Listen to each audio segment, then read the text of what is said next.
estás? Me da mucho gusto saludarte en esta emisión especial desde la Feria Internacional del Libro de las Universitarias y los Universitarios, que este 2025 llega a su séptima edición con un amplio y variado programa de actividades y la Universidad de Chile como invitada de honor. Acompáñanos a conocer cómo se están viviendo estos días desde la Filuni 2025. Desde 2017, Filuni se ha consolidado como un espacio de encuentro entre editores, académicos, estudiantes y un público apasionado de la escritura y la lectura. Por eso, es el lugar ideal para establecer vínculos entre distintas instituciones, además de conocer las novedades editoriales universitarias a lo largo de los más de 5,000 metros cuadrados que abarca el Centro de Exposiciones y Congresos de la UNAM. Bajo la consigna El español, el idioma de la cultura y la ciencia, este año Filuni pone sobre la mesa diferentes ejes temáticos, tales como género y feminismos, derechos humanos y cultura de paz, industrias creativas y culturales, América Latina ayer y hoy, pueblos y lenguas originarias y tierra en movimiento, los cuales son abordados a través de talleres, conversatorios, presentaciones editoriales y diversas actividades artísticas, académicas y culturales. De esta manera, la historia, la cultura y la literatura chilena inundan este espacio, permitiendo a autores y autoras compartir con la comunidad universitaria y con la sociedad en general los retos, el progreso y la transformación que enfrenta actualmente este país de América Latina. Así que sin más, vamos a comenzar esta emisión especial desde aquí, desde la Filuni 2025. Esto es tan solo una pequeña probadita de todo lo que conoceremos en el programa de hoy.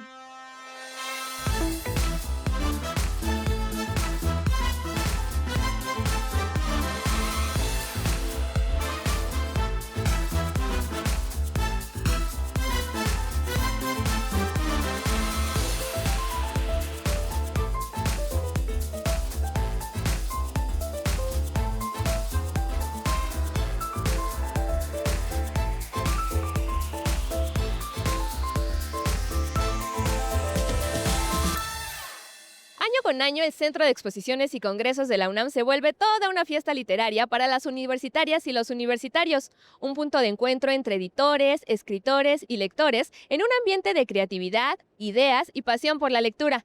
Son muchas y diversas las actividades que aquí se realizan para la difusión del pensamiento universitario.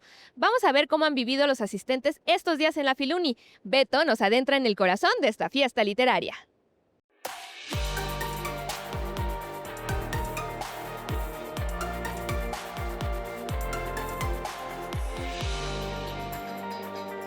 Hoy quiero que me acompañes a vivir un día aquí, en la séptima edición de la Feria Internacional del Libro de las Universitarias y los Universitarios, Filuni, desde el Centro de Exposiciones y Congresos de la UNAM.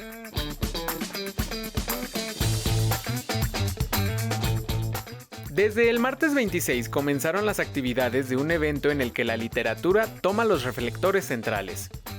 Justo en la entrada hay información clave para tu visita. Primero cheque el mapa con todos los stands y la ubicación de los 10 foros donde constantemente habrá pláticas y conversatorios. Justamente después te reciben con el programa en el que viene cada detalle de dichos eventos. En su mayoría presentaciones editoriales, pero también hay performances, como este de danza que vimos, entre muchas otras cosas. Este año la invitada de honor es la Universidad de Chile, por lo que los eventos que se han realizado a lo largo de esta semana no solo buscan generar esa conexión entre ambos países, sino también destacarlo desde el sector académico. El español, el idioma de la cultura y la ciencia, es el lema de esta edición, y por eso es que de la mano de la Universidad de Chile, Filuni no solo es una ventana a este país, también hay presencia de editoriales e universidades de países como Guatemala, Colombia, Costa Rica y Nicaragua. En total, son 16 instituciones internacionales las que están presentes. Por supuesto que uno de los stands más grandes es el de Libros UNAM, que recorrimos a detalle para conocer toda la oferta académica y literaria que trae nuestra universidad. Pero también exploramos otras casas de estudio, y me llevé una grata sorpresa con este libro de la Universidad Autónoma de Nuevo León de la historia del fútbol americano en México en la década de los 70. Como un gran aficionado de este deporte, estuve muy tentado a llevármelo, y eso habla de la gran variedad de títulos que puedes encontrar en la feria. Incluso si no eres una persona asidua de la literatura, no te puedes perder la oportunidad de encontrar una historia o tema con el cual conectar. porque seguramente lo encontrarás en alguno de los más de 350 sellos editoriales que hay. Así que ya lo sabes, tienes hasta el 31 de agosto para visitar lo que es ya una de las ferias del libro más emblemáticas de la Ciudad de México, Filuni. Aquí te esperamos.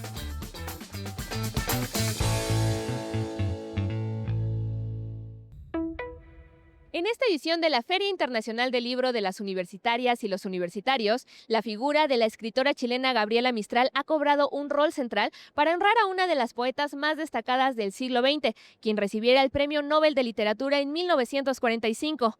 Con una amplia sensibilidad por la vida, los pensamientos, escritura y poemas de Gabriela Mistral nos acompañan aún en la actualidad, prueba del gran valor de sus letras. Vamos a conocer más a esta autora en la semblanza que nos prepararon Renata y Josué.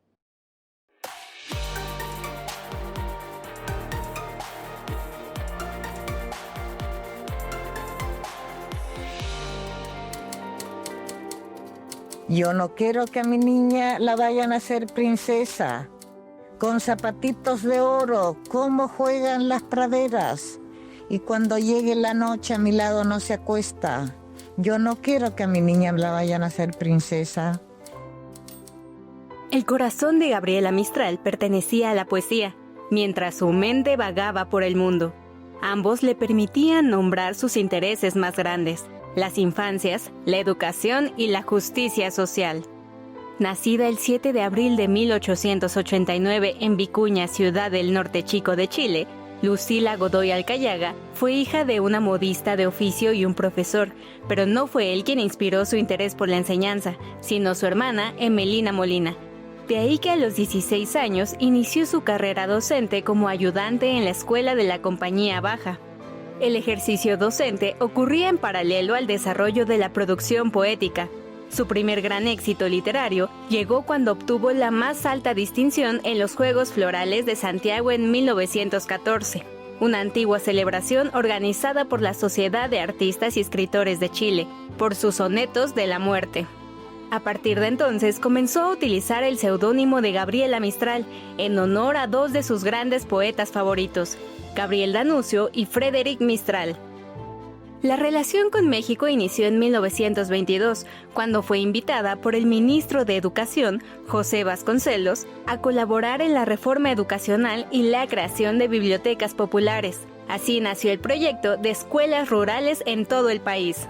Ese mismo año fue publicado en Nueva York, Estados Unidos, su primer libro de poemas, Desolación, con el que su nombre comenzó a sonar como una promesa de las letras hispanoamericanas. Ternura, Talá y Lagar fueron la compilación de poemas que le siguieron, hasta que recibió el Premio Nobel de Literatura en 1945.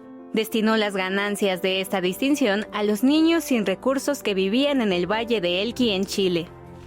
Con una profunda sensibilidad por la vida, los pensamientos, enseñanzas y poemas de Gabriela Mistral nos acompañan más de 100 años después como muestra del valor de sus letras.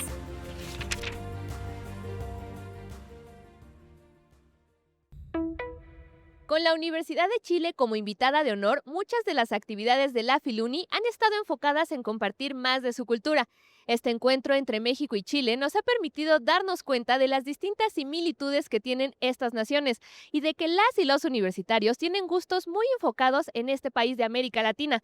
Fernando recorrió la feria para preguntar a los asistentes si tenían un gusto particular de este país. Te sorprenderá todo lo que le contaron.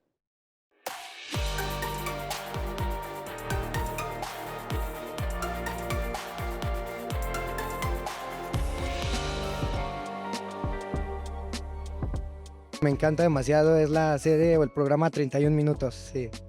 Es un programa muy divertido y nos enseña un poco de la cultura de Chile. Fuera del contexto de que es un noticiero, es un poco muy humorístico. Hoy en día lo que más me gusta de Chile es su música, como también el teatro, sin duda. Tenemos grandes artistas chilenos del teatro, la empanada y los licores, el vino tinto, el vino blanco, la chicha, las sopaipillas también son muy ricos. Y algo que es como para ustedes son los tacos, estábamos hablando con nuestros amigos chilenos, son los completos. Yo creo que la literatura, como particularmente los poemas de Raúl Zurita, yo creo, los descubrí últimamente y de hecho por eso vine. quizá la forma que tienen, no sé, de gastronomía, su acento. Definitivamente yo soy muy encantado con su acento. Y pues me han comentado que tienen muy buenos autores de libros muy famosos. A mí en particular, que soy del norte, me gusta mucho el carnaval, mucha danza y también la comida. Se viene el 18 de septiembre, así que diría que es. Todo lo que tenga que ver con 31 minutos fue gran parte de mi infancia. Llegó el punto que creía que era mexicano hasta que me enteré que era chileno y fue un choque cultural también sobre la historia. Compartimos gran historia con Chile sobre independencia, revolución y quizás la comida. A mí me gustan mucho los paisajes y como la diversidad de ambientes que hay en todo Chile, porque bueno, ella es del norte y yo soy del sur de Chile, pero las dos estamos viviendo ahora en Santiago, que es en el centro, entonces es súper entretenido ver toda esa diversidad en un solo lugar. Su gente y la variedad que tienen de paisajes y que en algún momento esperaría y me gustaría visitar el desierto de Atacama para observar las estrellas.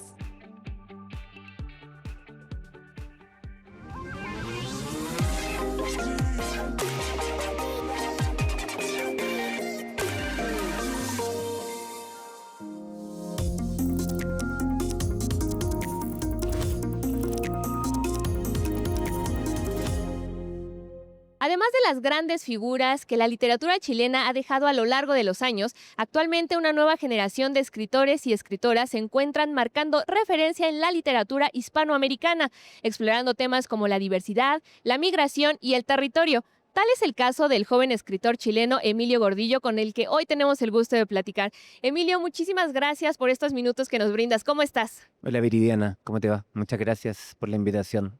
Nosotros encantados de poder platicar contigo, pues nada más y nada menos que desde la Filuni 2025. Me gustaría comenzar por el principio, Emilio. Me gustaría que nos compartieras un poquito acerca de ti. ¿Cómo fue tu acercamiento con las letras y con la escritura? ¿Cómo es este primer momento en el que decides, a mí me gusta escribir, yo tengo que hacer esto? Yo creo que fue algo bien tentativo. Primero, una falta de claridad respecto a qué estudiar. Siempre por el lado de las humanidades, estaba entre la música, la literatura, la historia, las ciencias sociales, ¿no? Y en ese proceso me fui dando cuenta de que la literatura era probablemente la forma de discurso más libre entre todas esas, digamos, ¿no? Más libre que la historia, más comunicativa que la música, quizás, más literal, ¿no? Y sobre todo la libertad que había en ese ejercicio, más que de escribir, de leer, ¿ah? Claro. Y entonces estudié literatura, ¿no? Un poco decidiendo a contratiempo, ¿no? Con el tiempo en contra. Y ha sido un espacio que a mí me ha enriquecido mucho, ¿no? Sigo dando clases hasta el día de hoy de literatura. Entonces ahora me toca ser profesor, me toca ser escritor y de ahí también me permite... la lectura sobre todo, más que el ejercicio de escribir, me permitió también acercarme a otras áreas como las ciencias sociales, donde trabajo el día de hoy también evaluando proyectos para Naciones Unidas, que también hago ese trabajo, y también a la música, porque he hecho canciones y las canciones también son letra, digamos, ¿no? Son poesía en alguna medida. Entonces ese fue como el punto de inflexión para poder acercarse también a diferentes fenómenos, además del de la escritura literaria a través de novelas, ensayos, ¿no? Si hablamos de géneros, ¿cuáles podrías decir que son aquellos que tú has explorado, que son de los que partes? Yo creo que una mezcla entre novela y ensayo. O sea, son novelas a las que no le interesa tanto la trama como las ideas que se trabajan en ellas, ¿no? Y son libros que se preocupan mucho de entender la creación como forma y contenido. También en el área de las canciones ha sido lo mismo. O sea, una recurrencia de tratar de jugar con formas y entender cómo esas formas determinan lo que uno escribe. ¿Cuál sería tu acercamiento? Ya nos contabas de tu acercamiento a las letras, pero me contabas también que ya llevas un rato en México y hoy que Filuni está justo haciendo este encuentro entre Chile, tu país de origen, y México, un país también con el que ya llevas familiarizado mucho tiempo. ¿Cómo fue tu acercamiento hacia nuestro país y cómo fue tu acercamiento a través de las letras de nuestro país? Bueno, México es como un lugar iniciático para cualquier persona que quiera ser escritor o escritora, ¿no? Y en ese sentido uno siempre va siguiendo pasos ajenos. A mí me pasó que yo seguí los pasos de un escritor chileno, bien misterioso, que se perdió aquí, que se llama Martín Cinzano, Ok. ¿no? Entonces Martín Cinzano es un súper escritor chileno, un poco desconocido, digamos, ¿no? No es famoso, digamos, Ajá. pero para mí un gran escritor. Y él fue estudiante en la Universidad de Chile cuando yo hice la licenciatura, era ayudante de un profesor que yo tenía, de teoría literaria.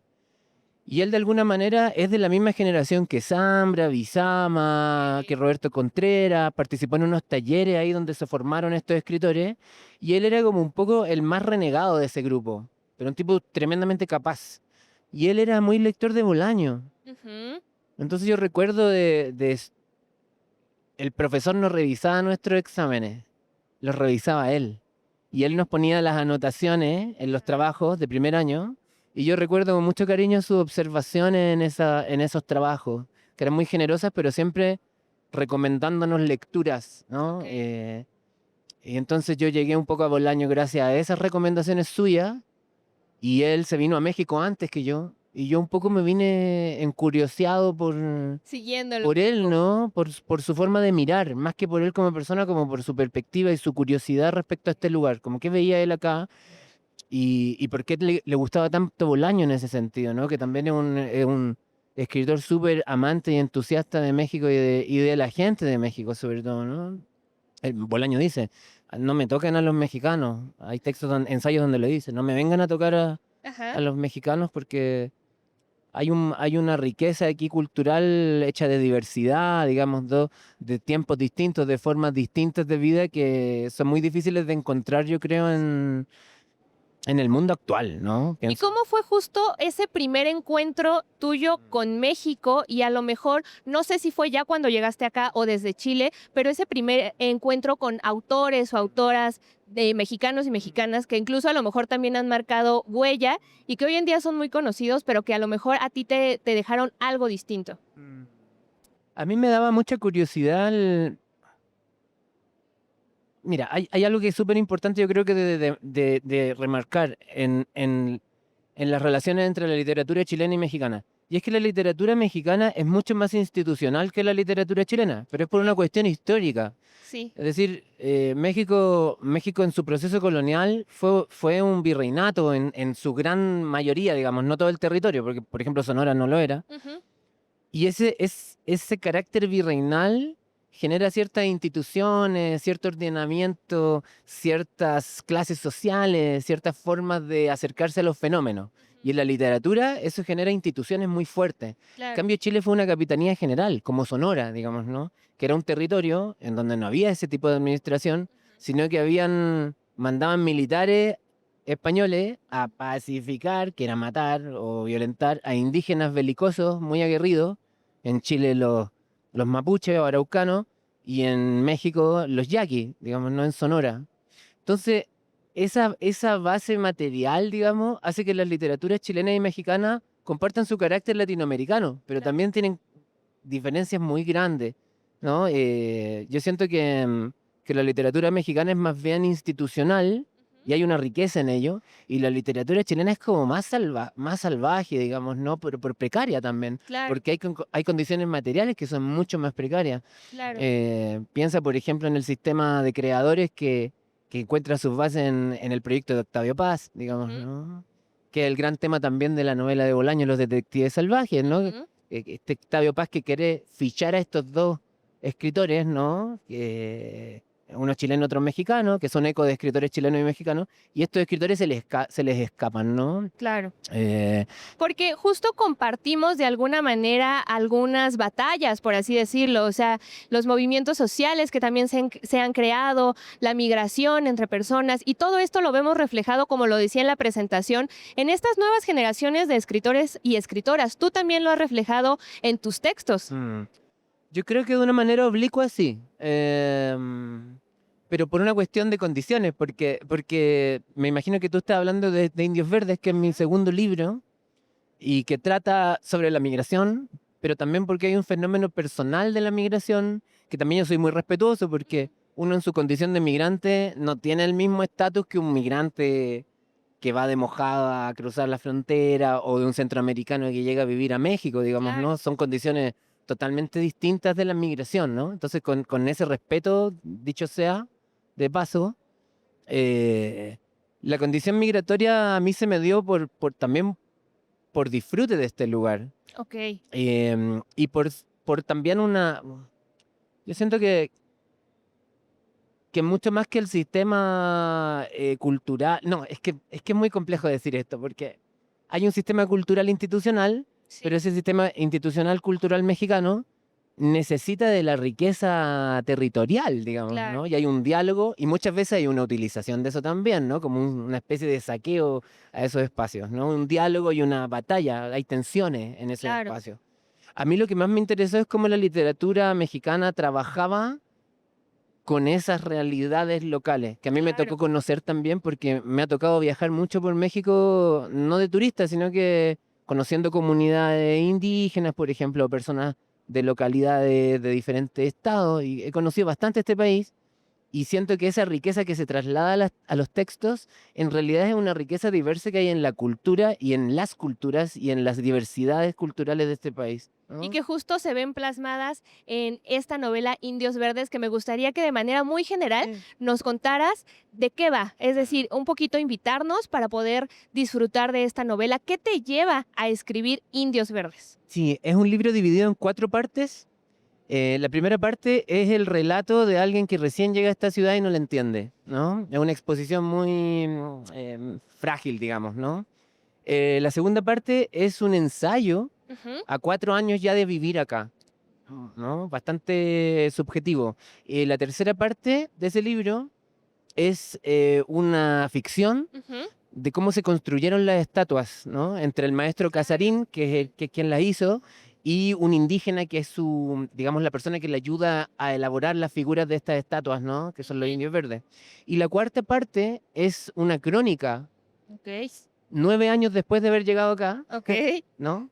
De un proceso en donde un grupo de mujeres va a resignificar espacios de feminicidios, pero partiendo de indios verdes hacia afuera, hacia el Estado de México, ¿no? Me gustaría que justo, Emilio, para terminar nuestra charla, pues nos invitaras a agradecerte muchísimo por estos minutos que nos compartiste, por acercarnos a la gran riqueza de la literatura chilena y estas similitudes y diferencias también que encontramos con nuestra cultura y nuestra literatura, la mexicana, pero que invites, por favor, a nuestra audiencia para que escuchen este fragmento que nos compartiste. Sí, claro.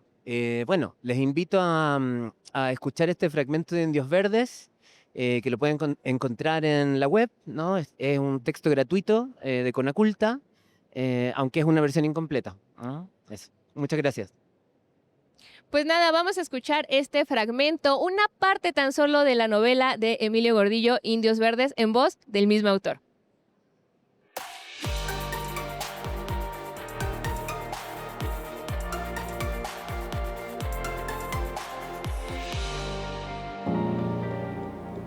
Pero yo intentaba hablar sobre indios verdes. Tanto tremendismo el de aquel texto, tanto miedo a la atmósfera de una ciudad temerosa de la influenza, no me permite reconocer si la vida en el DF es, por cerca o por lejos, una vida de tensión. La inminencia de la catástrofe que viene, que esperamos y no se anima a llegar, hasta que aparece y una ciudad, un país, se echa a reír. Lo que sucede en el intertanto es la vida. La historia era sencilla. Un tipo introvertido y torpe que no logra dejarse llevar por una ciudad impresionante, su fascinación por 2 estatuas expulsadas durante más de un siglo. A momentos me dan ganas de borrarlo, desaparecer todo ese primer capítulo. Es un texto que me da pudor, pero al mismo tiempo, la sintonía vívida en mi memoria logra recuperar algo de esos primeros días en el Distrito Federal, cuando nadie se asomaba a las calles y las mascarillas e instrucciones sanitarias de estornudar en el pliegue de nuestro brazo parecían quebrar lo más valioso de este sitio, las costumbres y prácticas de su gente. Y sí, los aviones siguen pasando por esta colonia más o menos acomodada de la que, un poco por casualidad, no me he ido ni siquiera entre retornos esporádicos a Chile. La tensión del DF no ha cambiado. El que cambió fui yo, y hasta cierto punto he perdido la capacidad de asombro, gracias a tanto asombro. eso ha hecho esta ciudad en mí. A veces parece que Indios Verdes se me ha extranjerizado. No me acaba de gustar, no me animo a tirarlo. Indios Verdes, Emilio Gordillo, 2018.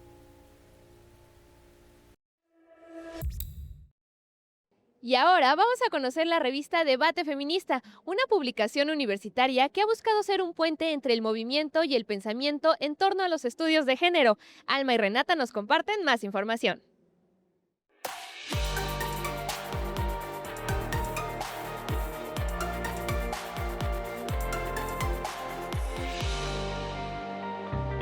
Mujeres en lucha. Entender el cuerpo desde la disidencia. Cuestionar el género y crear un puente entre el movimiento y el pensamiento en torno al feminismo. Estas son algunas de las temáticas que han guiado durante 35 años los contenidos en Debate Feminista. Una revista que surgió en 1990 para que las intelectuales de México y Latinoamérica pudieran abrir la conversación al público. En 2016, la publicación se integró al Centro de Investigaciones y Estudios de Género de la UNAM. Debate Feminista, como parte del CIEG, se ha convertido en una publicación líder en los estudios de género, tanto en México, América Latina y otros países fuera del continente, siempre con la misión de preservar un espacio para las letras. Muchas mujeres que se acercaron al campo del feminismo y de los estudios de género a través de la revista. Digamos que esta sería la trascendencia que yo rescato con esta rica historia de 35 años de participación de una enorme cantidad de colaboradoras y colaboradores que han formado parte, digamos, de la historia de los estudios de género, pero también de la historia del feminismo en México. La publicación es semestral y cada volumen contiene artículos académicos y reseñas de libros que las escritoras y escritores comparten desde distintas disciplinas científicas humanísticas, como la antropología, sociología, psicología, entre muchas otras, que cubren distintas temáticas. El volumen de celebración de los 35 años y todos los anteriores están disponibles para consulta digital gratuita y se pueden adquirir en formato físico en la librería Rosario Castellanos. Pensar el feminismo precisamente como una tradición en la que vamos pues teniendo el relevo de las nuevas generaciones. Las publicaciones van a permanecer después de que nos hayamos ido las personas que hicimos estas publicaciones, porque ahora tenemos precisamente la estructura de la universidad, es decir, la estructura de una institución que permite eso, la sobrevivencia de las revistas.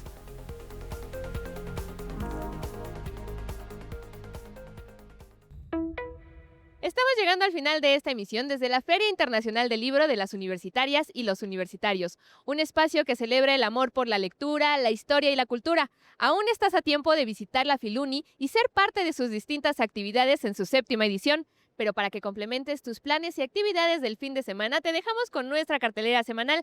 Nosotros nos despedimos, pero recuerda que tenemos una cita la siguiente semana para que juntos sigamos dándole una mirada a nuestra universidad. ¡Hasta entonces! Impresión de grabados.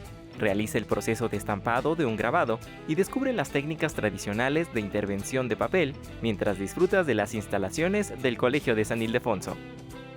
Era un árbol y se convirtió en un bosque. Celebra junto al Museo Universitario del Chopo los 50 años de este emblemático recinto, junto a múltiples producciones de arte contemporáneo que se reúnen en esta muestra para reafirmar el valor del museo como un espacio vivo. Música y ceguera. Se parte del ciclo de conciertos inclusivos con la participación de intérpretes con diversidad visual de México y España, en este espacio que invita a reflexionar sobre la relación entre la percepción visual y la experiencia musical. Rini Templeton, apuntes. Conoce a una de las artistas militantes más importantes de la década de los 60 y 80, en esta exposición gráfica donde se reúne su cobertura de distintas luchas sindicales y sociales en el mundo.